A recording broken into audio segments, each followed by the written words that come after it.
about that for a moment. Those that have the ability to connect with infinite intelligence, the yogis and so forth, are able to, and not just the yogis, people do this all the time, entrepreneurs, intuitive entrepreneurs, people in reality, we've actually done it a lot of times than you might have even thought about it. When you actually do that, you're getting this information that was always there. You know, Einstein said it, you can't solve the problem in the state in which you created it. So what do? Well, you change your state. I mean, Tony Robbins talks about this a lot too. Change your state. Think about this for a moment. Flow is a state. There's different states that you're in. Some are empowering and some are disempowering. Think about this for yourself. Think about a time when you were in an empowered state, a state of empowerment. How did that feel? Did you feel blissful? Did you feel connected with others? Did you feel that everything was possible? All your dreams were going to come true? Energetically, you felt energized, a look on your face, you had a glow. People were commenting maybe on your glow and your vibrancy. Well, that is of a higher vibration. That is of a more of a connection to infinite intelligence. And the insights and the ideas that flow through you were so crystal clear and pure that you would act upon it and produce results right away, just like that. You had a heightened level of awareness in that case. Now, it's my recommendation, and I recommend this to all my clients, coaching clients, private clients, friends, and so forth, because I've been working with this, is to take an inventory of your life and really recognize where in your life there are people, situations, circumstances, environments, etc., that are lowering your consciousness, lowering your vibration. Is it certain kinds of information that you're consuming? And then also, on the flip side, look for information that raises your vibration, raises your consciousness, brings you to those places where you have that empowered state. Perhaps there's certain activities that you do that raise you up to have this higher level state. Soon you'll be able to tune it like a musical instrument. That's the experience that I have. I can tune it now because I've been working with this for many years, like a musical instrument.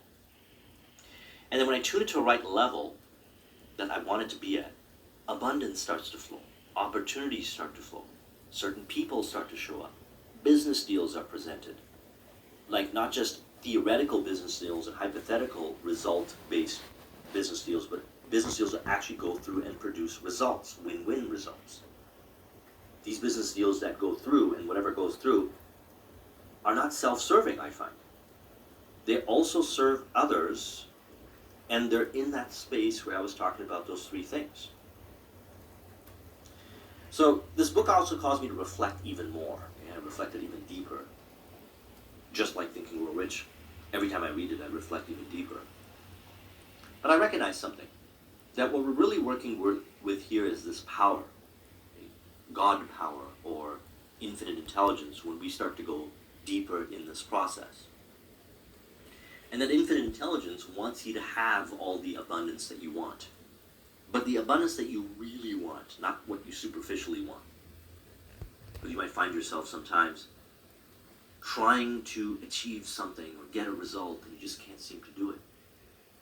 But that might actually be a result that you desire based on approval seeking or validation. But when you start to lift up your thoughts and you start to really work with this stuff and increase your awareness as to what makes you feel better, what makes you elevated, you know, the Abraham Hicks stuff that they talk about this all the time. The Esther and Jerry Hicks information. The vortex, getting in the vortex, and the power behind it. But when you're in that space, you know what it's like. And so our job then is to ensure that we can get into that space and stay in that space. It's a creative space. It's a space of focus. It's a space of inspiration. And it is a space where you receive information from the infinite intelligence. So now let's talk about these areas of focus that I believe are really valuable in order to live a very happy, purpose purposeful life where you're in service, and one, you get rewarded really well. You're not just being in service and then you're kind of drained from being in service. I believe in being in service and being abundantly in service. In other words, your giving is unconditional because you have so much to give. You have so much energy. You have so much passion to give. And then when you're operating in the space, you're also protected. You won't get people around you that suck your energy dry and just kind of drain you. That's what I found to be true. So quotes from the book and some other quotes from Yogananda on living a life of happiness. We talked about this. Live quietly in the moment and see beauty of all before you. The future will take care of itself. Live quietly in the moment and see the beauty of all before you. This is a great exercise. When we're walking around and we're observing nature, people, if you live in a big city, how do you look at others? Do you look at them with the lens of any of the emotions, the negative emotions that were talked about in Think and Grow Rich? Fear, anger, jealousy, resentment? Or are you patiently looking to see the beauty in everyone? Why would you do this? Well, because it makes you happy. And why is that important? Well, happiness is very important for one, but what's also important is that it lifts up your thoughts. It connects you to a higher level of connection with the infinite intelligence. That's where the inspirations come from. That's where you can attract people. Now, with Napoleon Hill's information, talked about how we've got the conscious mind, the subconscious mind, and infinite intelligence, or the superconscious. If you're consciously thinking negative things, you're imprinting into your subconscious mind. Your subconscious mind is connected to the infinite intelligence, the superconscious. So, what are you trying to attract from the superconscious? That is connected to the minds of everybody else. Probably a lot of negativity. Because we're all connected. You've come to this earth to entertain and be entertained.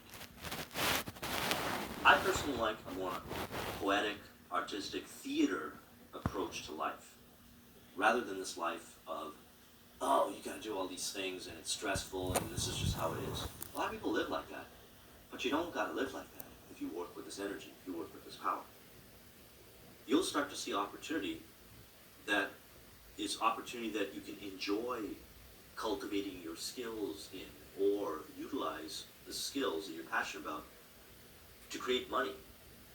And those skills will be in service to others. Others will benefit of the net result of the service or products that you provide. In that process, you'll feel great. Your energy will be great. You'll attract people that will have exciting experiences with. I can speak this a lot about myself. I travel a lot. I do live events. I'll do speed reading workshop live events. I start doing other kinds of live events.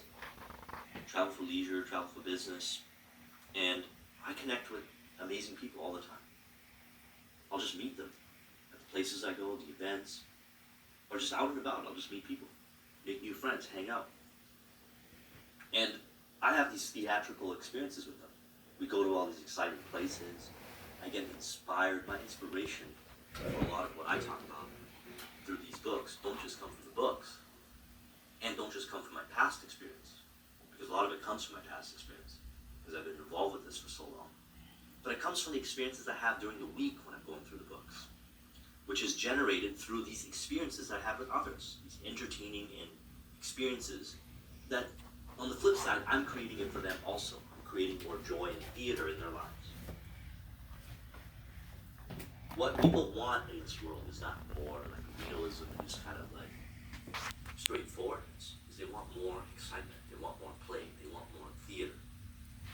And you can't forcefully try to make it happen, because that's not very smooth. You become the person. Okay, so Gandhi said this, you become the change that you want to see. Well, how do you become the person?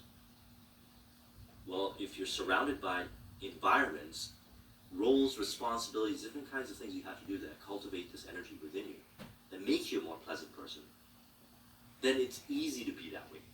It's automatic. You're being real. It's not like you got putting on an act. Making others happy through kindness of speech and sincerity of right advice is a sign of true greatness. To hurt another soul by sarcastic words, looks, or suggestions is despicable. In the Kabbalion, they said, your inner world is a reflection of your outer world, and your outer world is a reflection of your inner world. As within, so without. And if you treat others poorly, then what you're really doing is treating yourself poorly. When you think low or you think negative about another person, you're actually just sending that negative thought into your subconscious mind and attracting more of that.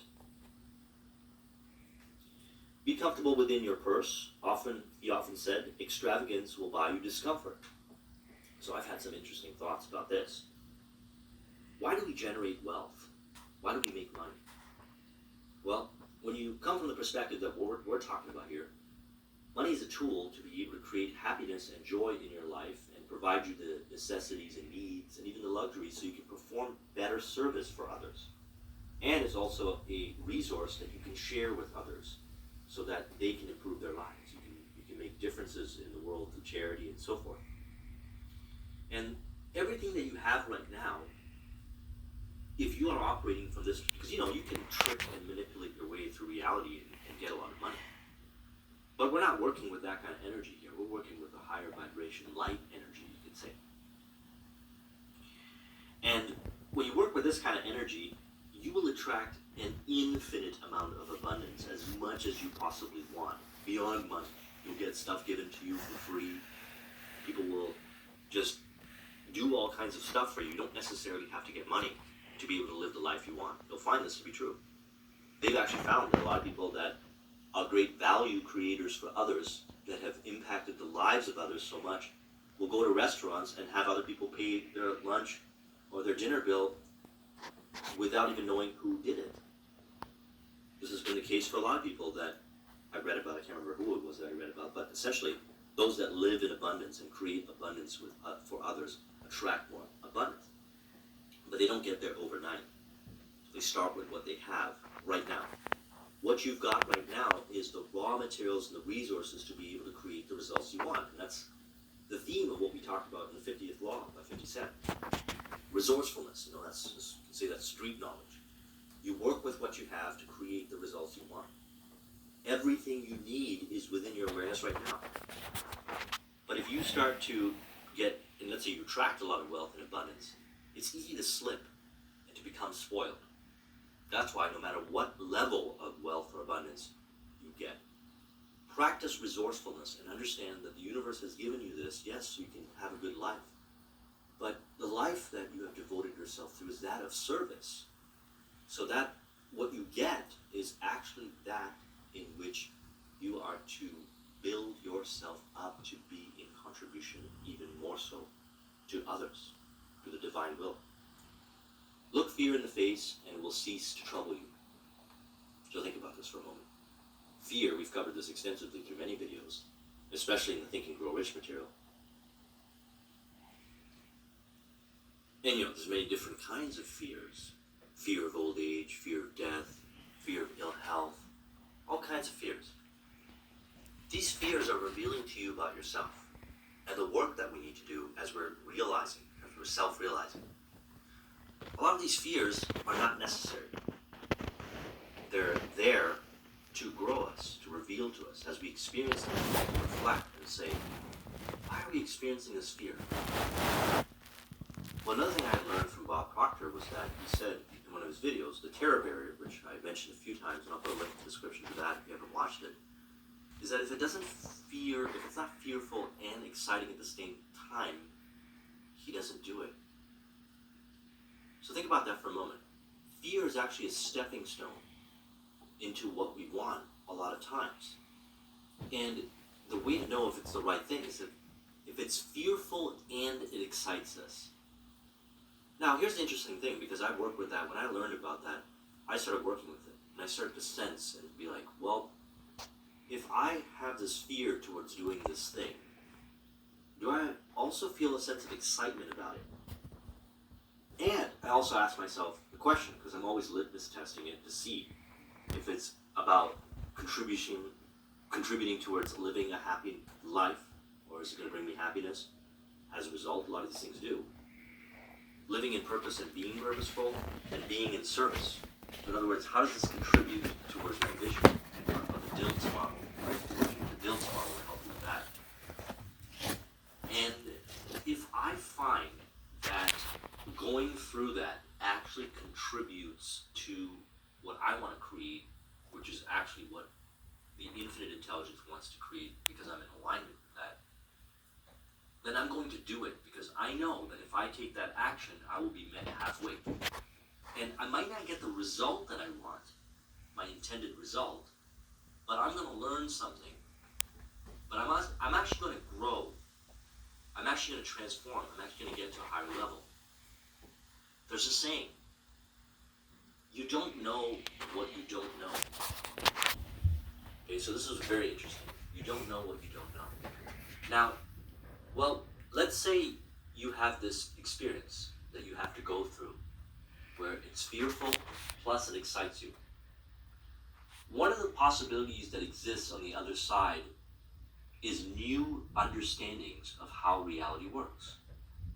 New understandings of the depth and dimension of how vast and complex and little do we know as far as this universe goes, and your ability to tap into that information.